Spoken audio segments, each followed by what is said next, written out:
Welcome to the deep dive. Okay, so you sent over some really interesting stuff, an article, some notes, all focusing on color psychology. Specifically, how the colors we choose for our homes might actually be, well, quietly influencing how we feel day to day. It's a really compelling area. Hmm. And yeah, the sources you shared get into the science, but also the practical side of things, how to actually use this. Right, so that's our mission today, basically. We're going to dig into this material, try to unpack how these colors work, what moods they connect to, and hopefully give you some insights into how you could maybe use color more intentionally in your own space to get the feeling you're after. Exactly. Think of it as pulling out the key takeaways from everything you sent. A bit of a shortcut to understanding how to use color with purpose. Okay, let's dive in then. One of the first things that really jumped out from the sources is this isn't just like design theory fluff, right? There's actual research behind it.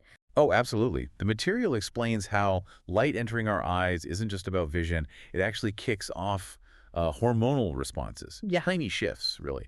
But they can affect things like heart rate, maybe even stress hormone levels. And the really wild part, according to these sources, is that a lot of this happens subconsciously. You don't have to be sitting there thinking, oh, blue is calming for it to potentially have that effect. It's kind of working on you anyway. Precisely. And the article, it helpfully breaks colors down into those two main groups, Okay. warm and cool. Right. Reds, oranges, yellows. Exactly. Those are generally seen as stimulating. They can kind of ramp up physiological activity. Yeah, the research mentioned even suggests they can slightly raise blood pressure in certain situations. Whereas the cool tones, your blues, greens, purples, they tend to do the opposite. They're linked more with calm, slowing down, breathing, heart rate, basically promoting rest. And we shouldn't forget the neutrals. The whites, beiges, grays, the sources really stress their role.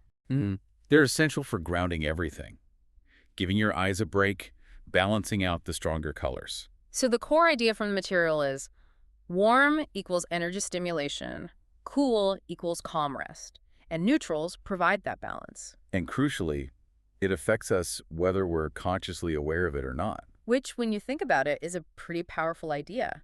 It means you can actually be strategic with color to support your emotional state. Like if you tend towards anxiety, maybe leaning into those cooler, calming tones in your main living areas could genuinely create a more peaceful baseline for you. Yeah, and that leads nicely into thinking about specific colors for creating that sense of calm, those sanctuary-like spaces. So what did the sources highlight as the best choices for relaxation and, dialing down stress? Well, the article mentioned specific studies suggesting certain blues can actually help reduce stress hormones. Some research even links them to potentially better sleep quality. That's pretty significant. So pulling from the materials you sent, what are the go-to calming colors? Pale blues kept coming up. Think soft, kind of muted shades like faded denim or that hazy morning sky color. Sage green was another big one, described as earthy, grounding, Uh, lavender too, for sort of soft contemplative feel. right. And dusty rose was mentioned as feeling quite nurturing. And a neutral option. Yeah, a soft gray, but one with definite blue undertones was suggested as neutral but still soothing. And the reason why these work, it's not random, is it? No, not at all. The forces explain it connects back to nature. Clear skies, calm waters, forests. Our brains have these deep sort of primal associations with those things signaling safety, tranquility. It's subconscious. Right. And to really amp up that calm feeling, the advice from your material included things like using natural textures. Exactly. Wood, stone, things that feel real. Plus adding soft stuff like plush pillows, throws. And lighting. Crucial, soft, warm lighting. Avoiding anything too harsh or bright white, which could feel jarring. It's about Oh. layering sensory cues that all say, relax. Okay, so let's completely flip that. What about colors for energy, creativity, focus? Right, the stimulating end of the spectrum. The article highlighted research suggesting yellow, for instance, can actually boost optimism and mental clarity. I think someone in the notes mentioned using yellow in their workspace specifically for that reason, said it helped them focus. Yeah, that's a perfect practical application. So based on your sources, the breakdown looks something like this. Yellow is often good for places needing mental energy offices, maybe craft rooms, breakfast areas. Orange brings more social energy, so think dining rooms, living areas where people gather. Mm-hmm. Bright green can apparently foster innovation. Red is the powerhouse energizer, probably best as an accent. Okay. And turquoise was mentioned for a kind of focused, creative energy. So these colors are literally like waking up our systems. That's the theory presented, yeah. Linked to increased blood flow, more brain activity. Red especially is described as highly activating. It can genuinely raise your heart rate, maybe even trigger a little adrenaline. Which is why the sources say use it carefully. Exactly. Probably best as an accent, unless you really want that high-energy vibe constantly. Like, Hmm. maybe not ideal for a bedroom where you want to wind down. Orange sounds like a good middle ground then. Energy, but maybe less intense. That's the idea. It blends red's energy with yellow's cheerfulness. Makes it feel sociable, encouraging interaction. Good for those gathering spaces. But there's a warning label, right? Too much stimulation isn't always good. Oh, definitely. The material really emphasizes balance. Even with energizing colors, too much intensity can just become distracting or overwhelming. The advice is to use them strategically. Maybe one wall, maybe through furniture or accessories, and always have those neutral zones for your eyes to rest, even within a generally vibrant room. Yeah, one of the experts quoted in the source material, Karen Haller, she put it nicely, colors are like musical notes. You need the right energy for the activity. That's a great analogy. It captures that need for intentionality. Speaking of harmony, the sources also brought up thinking beyond just one room at a time, this idea of color flow through the whole house. Yes, that's a really important point for overall feel. If every room is completely different, it can feel disjointed. A cohesive flow helps maintain a kind of emotional consistency as you move through your home. Makes it feel more unified, less like separate boxes. Almost like a visual conversation between the rooms. So how do the sources suggest achieving that? A few key ideas came up. One is choosing a dominant color temperature, mostly warm or mostly cool, for the whole house as a starting point. Then you can vary shades and intensity room by room.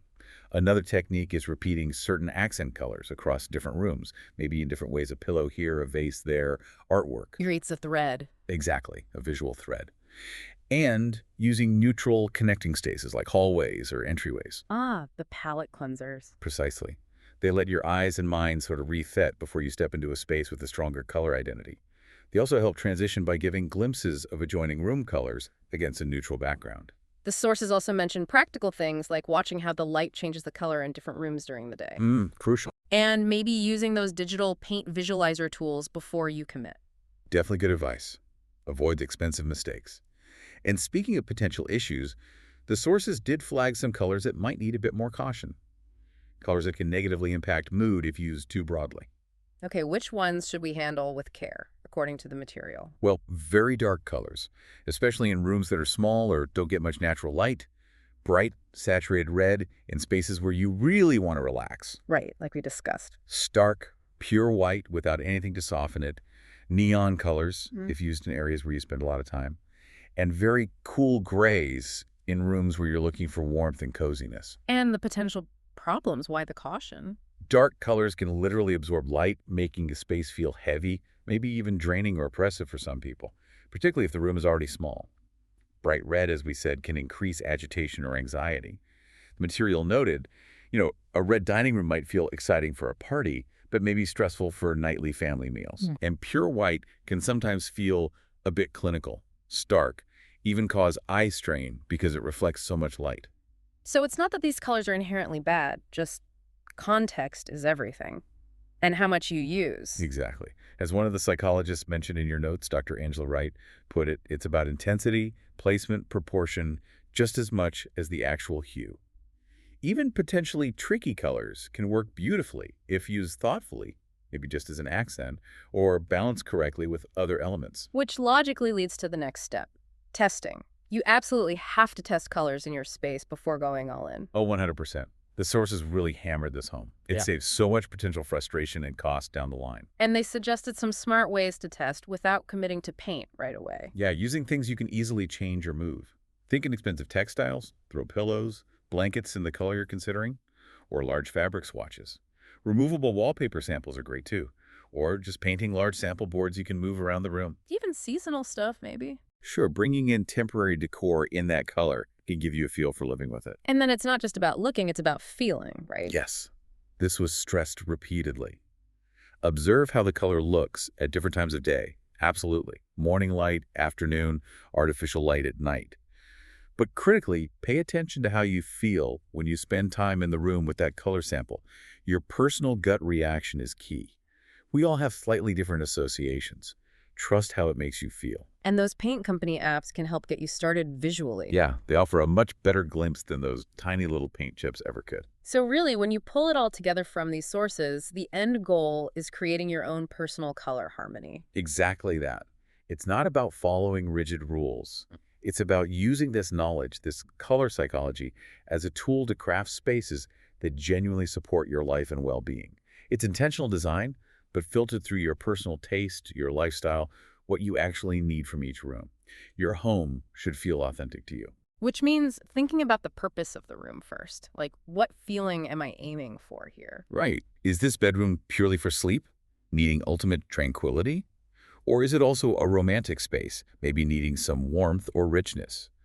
Defining that emotional goal guides the color choices. And remembering, as the material pointed out, that color is only part of the equation. Definitely. Ah, Texture, lighting, the scale of things in the room, they all massively influence how a color is perceived and felt.